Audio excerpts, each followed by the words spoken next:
உடைக்கப்பட்ட பாத்திரமானே, உபயோகமற்றிருந்தேன், ஒன்றுக்கும் உதவுவதில்லை என்று சொல்லி ஒதுக்கப்பட்டேன்.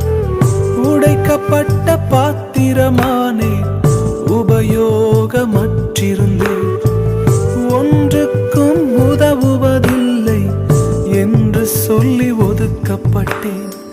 குயவனே, உந்தன் கரம் மீண்டும் என்னை வனைந்தது, விழுந்து போன இடங்களில் எல்லாம் என் தலையை உயர்த்தியதே.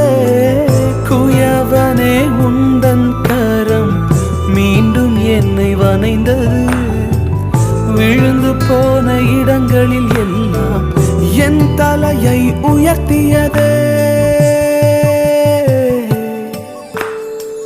நீர் மட்டும்